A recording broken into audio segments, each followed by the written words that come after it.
قال اللہ تبارک و تعالی فی القرآن المجید والفرقان الحمید۔ اللہ تعالیٰ نے ارشاد فرمایا وَقُلْ لِعِبَادِي، اے میرے پیارے رسول علیہ الصلوۃ والسلام، آپ میرے بندوں کو ارشاد فرما دیں یقول التی، کہ وہ وہی بات کیا کریں ہیا احسن، جو سب سے بہتر ہے۔ یہ آیت مبارکہ مکہ المکرمہ میں اس وقت نازل ہوئی تھی جب مکے کے مشرکین اور کافرین مسلمانوں کے ساتھ بد کلامی کرتے تھے اور بےہودہ باتیں کیا کرتے تھے، اپنی زبانوں کے ذریعے مسلمانوں کو اذیت پہنچاتے تھے۔ تو مسلمانوں نے نبی کریم علیہ الصلوۃ والسلام کی بارگاہ میں عرض کی، یا رسول اللہ، یہ جو مکے کے کافر اور مشرک ہیں ہمارے ساتھ اس طرح بد کلامی کرتے ہیں اور بےہودہ ہمارے ساتھ باتیں کرتے ہیں اور اپنی زبانوں کے ذریعے ہمیں تکلیف پہنچاتے ہیں۔ تو اس وقت اللہ پاک کی ذات بابرکات نے آیت نازل فرمائی کہ اے میرے حبیب علیہ الصلوۃ والسلام، آپ میرے بندوں کو یہ فرما دو کہ وہ جو مرضی بد کلامی کرتے رہیں، لیکن آپ ان کے ساتھ وہی بات کرو جو سب سے بہتر بات ہے۔ سب سے بہتر کون سی بات ہے؟ جو اللہ کی بات ہے، جو اللہ کے پیارے رسول علیہ السلام کی بات ہے۔ اور اس کے بعد جب جہاد کا حکم نازل ہوا تو اس آیت کو منسوخ کر دیا گیا تھا۔ تو اس کے اندر ہمارے لیے بھی ذاتی طور پر یہی سبق ہے کہ اگر کوئی ذاتی طور پر کسی کے ساتھ معاملہ بن جائے تو بڑے احسن طریقے کے ساتھ، جیسا کہ قرآن پاک کے پہلے پارے میں اللہ تعالیٰ نے ارشاد فرمایا وَقُولُوا لِلنَّاسِ حُسْنًا، جب تم لوگوں سے گفتگو کرو تو اچھے انداز میں گفتگو کرو۔ زبان منہ کے اندر ایک ایسا حصہ ہے جس کے ذریعے بندہ تخت پر بھی بیٹھ سکتا ہے اور تختے پر بھی چڑھ سکتا ہے۔ تو اللہ تعالیٰ کی ذات بابرکات نے زبان عطا فرمائی ہے، تو اس زبان کے ساتھ اللہ اور اللہ کے رسول کی باتیں اگر کی جائیں گی تو، اور جب کسی کے ساتھ گفتگو کرنے کا موقع مل جائے تو پہلے سلام اور اس کے بعد حضور علیہ الصلوۃ والسلام کا پیغام جو ہے، تھوڑا ہے یا زیادہ ہے، آپ دوسروں تک پہنچا دیں۔ ان الشیطان ینزغ بینہم، بے شک جو شیطان ہے وہ ان کے درمیان فساد پیدا کرتا ہے، اور اس کے فساد پیدا کرنے کے کئی پہلو ہیں۔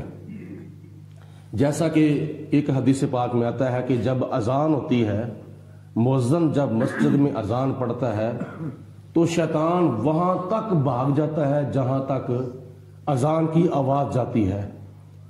تو جب اذان ختم ہوتی ہے تو شیطان واپس آ جاتا ہے اور آ کر پھر لوگوں کے دلوں کے اندر وسوسات پیدا کرتا ہے، اور تو نے فلاں کام بھی کرنا تھا، تو نے فلاں کام بھی کرنا تھا، تو نے فلاں کام بھی کرنا تھا۔ اس کا مقصد یہ ہوتا ہے کہ نماز کی طرف یہ بندہ نہ جائے بلکہ کسی اور کام کی طرف چلا جائے۔ تو یہ ہے اس کا مسلمان کے دل کے اندر فساد پیدا کرنے کا ایک طریقہ اور ذریعہ، کہ ایسے ایسے وسوسات دلوں کے اندر پیدا کرتا ہے جس کی وجہ سے بندہ نیکی کے کاموں سے محروم رہ جاتا ہے۔ اور دوسرا اس کا پہلو یہ بھی ہے کہ مسلمانوں کو آپس میں لڑا دینا اور ایک دوسرے کی نفرت ایک دوسرے کے دل کے اندر پیدا کر دینا، یہ بھی اس کا ایک طریقہ واردات ہے۔ اور تیسرے نمبر پر میاں بیوی کے درمیان نفرت پیدا کر دینا، خاوند اور بیوی کے درمیان لڑائی جھگڑا پیدا کر دینا، طرح طرح کے خیالات دل کے اندر پیدا کر کے ان کو آپس میں لڑا دینا، یہ بھی اس کا ایک بہت بڑا طریقہ واردات ہے۔ جیسا کہ بعض روایات میں آتا ہے جب رات ہوتی ہے تو شیطان جو ہے وہ پانی کے اوپر اپنا تخت لگا کے بیٹھ جاتا ہے، اس کے چیلے چمچے کڑچھے جو ہوتے ہیں شتونگڑے وہ سارے کے سارے جمع ہو جاتے ہیں، اور شیطان اپنے چیلوں سے سارے دن کی پروگرس پوچھتا ہے کہ تو نے کیا کیا ہے، تو نے کیا کیا ہے، تو نے کیا کیا ہے۔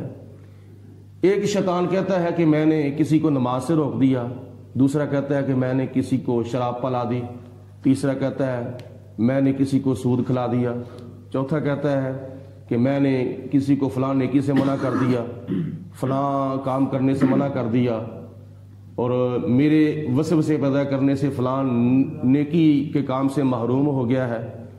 تو ایک ان میں شتونگڑا ایسا ہوتا ہے، وہ کہتا ہے کہ میں نے میاں بیوی کے درمیان نفرت پیدا کر دی اور لڑائی پیدا کر دی، جھگڑا پیدا کر دیا، بلکہ دونوں کو میں نے ایک دوسرے سے جدا کر دیا۔ تو شیطان اس کو اٹھ کر گلے سے لگاتا ہے، تو نے بہت بڑا کارنامہ سر انجام دیا ہے۔ تو نبی کریم علیہ الصلوۃ والسلام کی احادیث پر غور کرنا چاہیے۔ اگر ذاتی طور پر اس طرح کا معاملہ ہو جاتا ہے تو درگزر کرنا سب سے بہتر حل ہے۔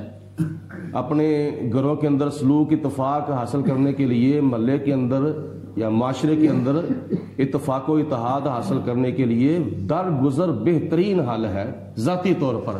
اگر کسی نے کسی کو گالی بھی نکال دی ہے یا کوئی اذیت پہنچائی ہے تو دوسرا درگزر کر جائے تو اس کے اندر کچھ نہیں بگڑتا۔ مسلم شریف کی حدیث پاک میں آتا ہے، نبی کریم علیہ السلام نے فرمایا کہ اگر درگزر کرنے سے یا معافی مانگنے سے تیری عزت کم ہو جاتی ہے تو تجھے پریشان ہونے کی ضرورت نہیں، میں تجھے قیامت کے دن عزت دوں گا۔ تو جس کو محشر کے میدان کے اندر سارے نبیوں، ولیوں، صدیقوں، شہیدوں کے سامنے نبی کریم علیہ الصلوۃ والسلام سے عزت ملے، اس کو پھر اور کیا چاہیے۔ مثال کے طور پر درس قرآن کے اندر میں کسی کو اشارہ کر کے آگے بلاؤں، ادھر میرے پاس آگے بیٹھ جاؤ، تو دوسروں کی نظر میں اس کی کیا ہوگی؟ عزت ہوگی۔ اور کسی کو یہاں سے اٹھا کے میں پیچھے بھیج دوں کہ چل پیچھے جا کے بیٹھ، تو اس کی کیا ہوگی؟ بےزتی ہوگی، اس کی انسلٹ ہوگی۔ یہ عزت ہے اور یہ بےزتی ہے۔ کسی کو دور سے بلا کر اپنے پاس بٹھا لینا دوسرے سب لوگوں کے سامنے، یہ اس کی بہت بڑی عزت ہے اور اس کا بہت بڑا انعام ہے۔ تو قیامت کے دن سارے نبیوں ولیوں کے سامنے، صحابہ کے سامنے، ساری مخلوقات کے سامنے جس کو نبی پاک علیہ الصلوۃ والسلام سے عزت ملے، تو اب تم اندازہ کرو کہ بارگاہ الہی سے اور بارگاہ مصطفیٰ سے اس کو کتنا بڑا انعام مل رہا ہے۔ اور عزت بندے کو بڑی پیاری ہوتی ہے، تو دنیا کی بھی عزت حاصل کرو اور آخرت کی بھی عزت حاصل کرو۔ درگزر کرنا یہ بہت بڑا مسئلے کا حل ہے۔ اللہ تعالیٰ کی ذات بابرکات نے آگے ارشاد فرمایا، ان الشیطان کان للانسان عدوا مبینا، بے شک شیطان جو ہے یہ انسان کا کھلم کھلا دشمن ہے۔ ایک چھپا دشمن ہوتا ہے، ایک کھلا دشمن ہوتا ہے۔ تو جو ہوتا ہے نا چھپا دشمن، اس سے بچنا بہت مشکل ہے، اور جو کھلا دشمن ہوتا ہے اس سے بچنا آسان ہے۔ تو اللہ پاک نے فرمایا کہ شیطان سے تم بچ سکتے ہو، یہ تمہارا چھپا دشمن نہیں بلکہ یہ تمہارا کھلا دشمن ہے۔ اور حضرت سیدنا ابو بکر صدیق رضی اللہ تعالیٰ عنہ ارشاد فرماتے ہیں کہ مجھے اس مسلمان پر بہت ہی افسوس ہے جو شیطان کو اپنا دشمن بھی سمجھتا ہے اور پھر اس کے پیچھے لگ جاتا ہے، اس کی پیروی کرتا ہے، اس کی اطاعت کرتا ہے، اس کے نقش قدم پہ چلتا ہے۔ اللہ تعالیٰ نے تو قرآن پاک کے دوسرے پارے میں ارشاد فرمایا ہے، وَلَا تَتَّبِعُوا خُطُوَاتِ الشَّيْطَانِ، شیطان کے قدموں پہ قدم نہ رکھو، شیطان کے نقش قدم پہ نہ چلو، شیطان کی اتباع نہ کرو، اِنَّهُ لَكُمْ عَدُوٌّ مُبِينٌ، وہ تو تمہارا دشمن ہے۔ تو دشمن کے ساتھ مقابلہ ہوتا ہے، دشمن کی پیروی تو نہیں نہ کی جاتی۔ تو اس لیے شیطان کے شر سے بچنے کی کوشش کرنی چاہیے۔ اور شیطان کے شر سے بندہ کب بچے گا؟ جب شیطان دل کے اندر عجیب و غریب قسم کے وسوسے پیدا کرتا ہے تو ان وسوسات کو نظر انداز کر دیا جائے اور زبان کے ساتھ پڑھا جائے، اعوذ باللہ من الشیطان الرجیم، میں پناہ مانگتا ہوں اللہ تعالیٰ کی شیطان مردود سے، لا حول ولا قوت الا باللہ العلی العظیم۔ نیکی کے کرنے کی طاقت اور برائی سے بچنے کی طاقت، اس کی توفیق جو ہے وہ اس رب العالمین کی طرف سے ہے جو بڑی عظمت والا رب ہے، جو بڑی شان والا رب ہے۔ تو اس طرح کے اگر وسوسات دل کے اندر پیدا ہوتے ہیں تو اعوذ باللہ کا اور لا حول شریف کا وظیفہ کرنا چاہیے، تو اس سے شیطانی وسوسات جو ہیں وہ دور ہو جاتے ہیں اور اندر جو ہے وہ بندے کا شیطان کی نجاستوں غلاظتوں سے پاک ہو جاتا ہے۔ ان یشاء یرحمکم، اگر اللہ تعالیٰ چاہے تو تم پر رحم فرمائے، او ان یشاء یعذبکم، یا اللہ تعالیٰ چاہے تو تمہیں عذاب دے۔ کی مرضی ہے، اور وہ اپنی مرضی جب کرتا ہے تو بے عدلی یا بے انصافی نہیں کرتا بلکہ انصاف کرتا ہے۔ عذاب بھی اس کو دیتا ہے جو عذاب کا حقدار ہوتا ہے، اور اجر و ثواب بھی اس کو عطا فرماتا ہے جو اجر و ثواب کا حقدار ہوتا ہے۔ وما ارسلناک علیہم وکیلا، اے میرے حبیب علیہ الصلوۃ والسلام، ہم نے آپ کو ان کا کوئی نگران بنا کے نہیں بھیجا دنیا کے اندر تاکہ آپ ان کی ہر وقت نگرانی کرتے رہیں۔ ہم نے آپ کو اپنا رسول بنا کے بھیجا ہے اور پیغمبر بنا کے بھیجا ہے، اور پیغمبر کا معنی ہے پیغام پہنچانے والا۔ تو آپ کا یہ ذمہ ہے کہ میرا پیغام ان تک پہنچا دو اور ان کی ہر وقت نگرانی کرنا کہ کون نیکی کرتا ہے کون بدی کرتا ہے، یہ آپ کی ذمہ داری نہیں ہے۔ وَرَبُّكَ أَعْلَمُ بِمَنْ فِي السَّمَاوَاتِ وَالْأَرْضِ، اور آپ کا رب خوب جانتا ہے جو کچھ آسمانوں میں ہے اور جو کچھ زمین میں ہے۔ اب زمین و آسمان کی اشیاء کا اگر کوئی بندہ اندازہ لگائے تو یہ تو لگایا نہیں جا سکتا کہ اللہ تعالیٰ کی ذات نے زمین کے اندر ہمارے لیے کیا کیا پیدا کیا ہے۔ آسمان کے اندر تو ہمیں نظر آ رہا ہے، سورج ہے، تارے ہیں، چاند ہے، بادل ہے، اور اس طرح کے پرندے جو ہیں وہ اڑ رہے ہیں فضا کے اندر۔ یہ آسمان کے اندر جو چیزیں ہیں وہ تو ہمیں نظر آ رہی ہیں سورج، چاند، تاروں، بادلوں کی شکل میں، لیکن زمین کے اندر جو پوشیدہ چیزیں ہیں وہ ہمیں نظر نہیں آ رہی۔ صرف اور صرف یہ اللہ کا قرآن اوپر سے آیا ہے یا بندے کے اندر جو روح ہے یہ اوپر سے آئی ہے؟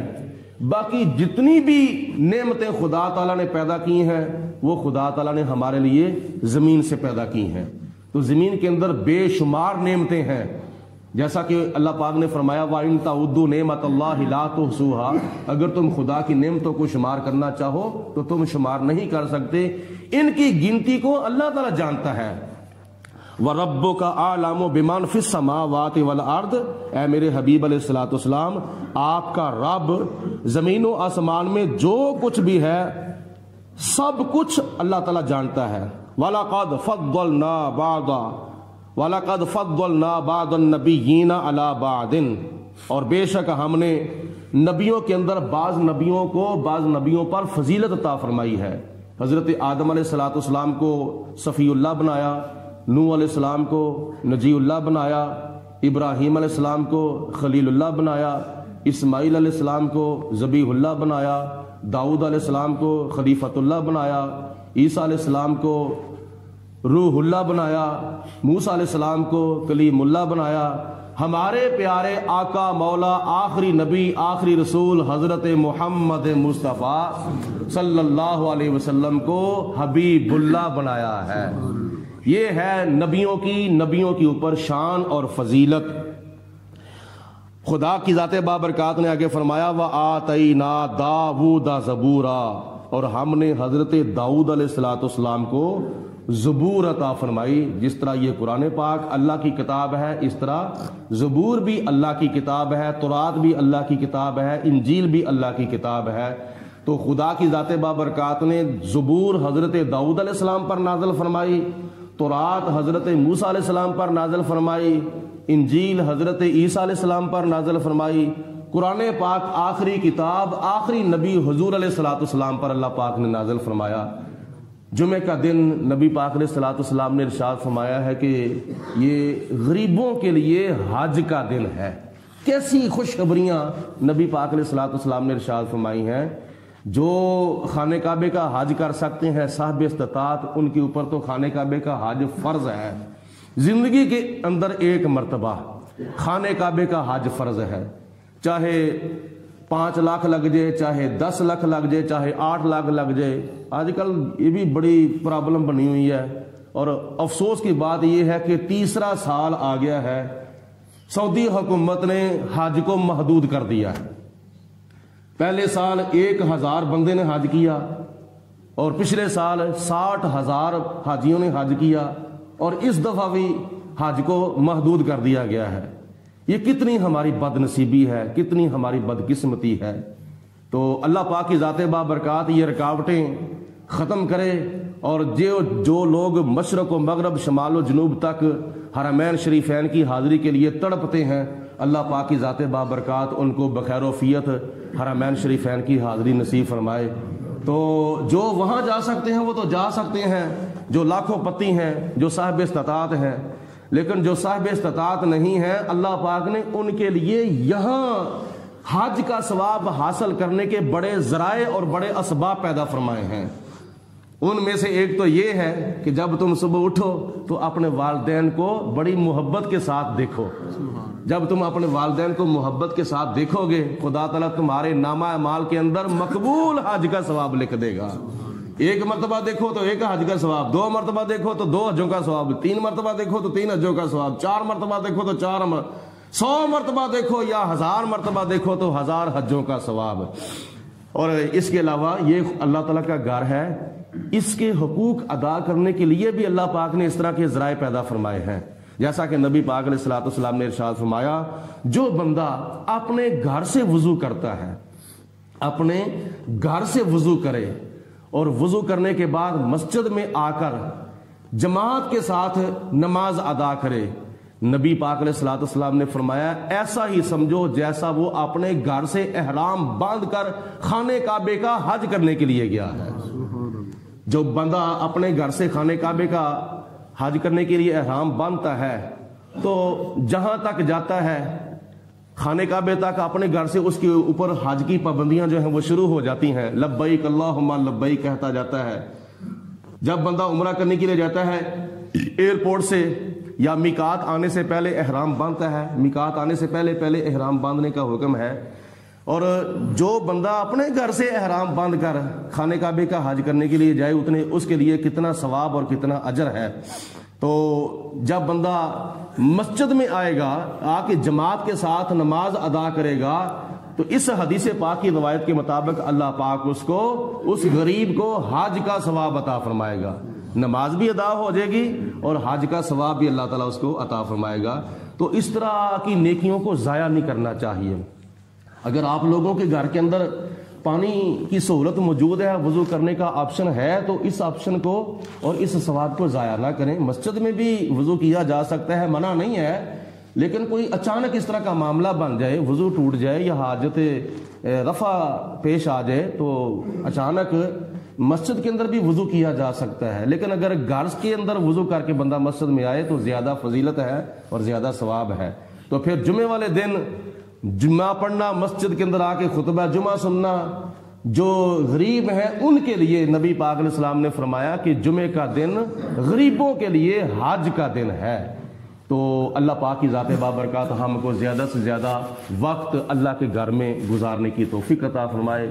اگر ہو سکے تو اگر کوئی مجبوری یا ضروری نہیں ہے تو مکمل طور پر خطبہ جمعہ مسجد کے اندر بیٹھ کر سننا، یہ کتنا بڑا ثواب ہے، کتنا بڑا اجر ہے۔ ایک اونٹ کی قربانی کا ثواب اللہ تعالیٰ عطا فرماتا ہے۔ اور آخر پہ خوشخبری سن لو، نبی کریم علیہ الصلوۃ والسلام کی حدیثوں میں بعض روایات کے اندر یہ بھی آتا ہے کہ جو بندہ ماہ رجب کے اندر، جس کی آج 2 تاریخ ہو چکی ہے، پہلا جمعۃ المبارک ہے ماہ رجب شریف کا اور اس کی 2 تاریخ ہے، اگر کوئی ماہ رجب شریف کے اندر نیکی کرتا ہے تو اللہ پاک اس کو دوسرے مہینوں کی بنسبت دوہرا ثواب عطا فرماتا ہے۔ یعنی دوسرے مہینوں کے اندر نیکیاں کرتا ہے تو جتنا ثواب اس کو ملتا ہے، وہی نیکی اگر ماہ رجب شریف کے اندر کرے گا تو اللہ پاک اس کو ڈبل ثواب عطا فرمائے گا۔ اللہ پاک ہم سب کو یہ نیکیاں حاصل کر کے قبر، حشر اور آخرت کا زیادہ سے زیادہ سرمایہ حاصل کرنے کی توفیق عطا فرمائے، مرتے دم کلمہ پڑھنا نصیب فرمائے۔ وآخر الدعوانا ان الحمد للہ رب العالمین۔ الصلاۃ والسلام علیک یا سیدی یا رسول اللہ وعلی آلک واصحابک یا سیدی یا حبیب اللہ۔ الصلاۃ والسلام علیک یا رحمۃ للعالمین وعلی آلک واصحابک یا خاتم النبیین۔ اللہم صلی علی سیدنا و مولانا محمد معدن الجود والکرم وآلہ واصحابہ وبارک وسلم ربنا آتنا فی الدنیا حسنۃ وفی الآخرۃ حسنۃ وقنا عذاب النار ربنا اغفر لی ولوالدی وللمؤمنین یوم یقوم الحساب۔ یا اللہ پاک اپنا فضل و کرم، رحمت برکتیں، انعام و اکرام، دین و دنیا کی نعمت برکتیں، دنیا اور آخرت کی کامیابیاں ہم سب کی شامل حال فرما۔ یا اللہ پاک جو ہمارے مسلمان بہن بھائی بیمار ہیں ان کو شفاء کاملہ صحت عاجلہ عطا فرما۔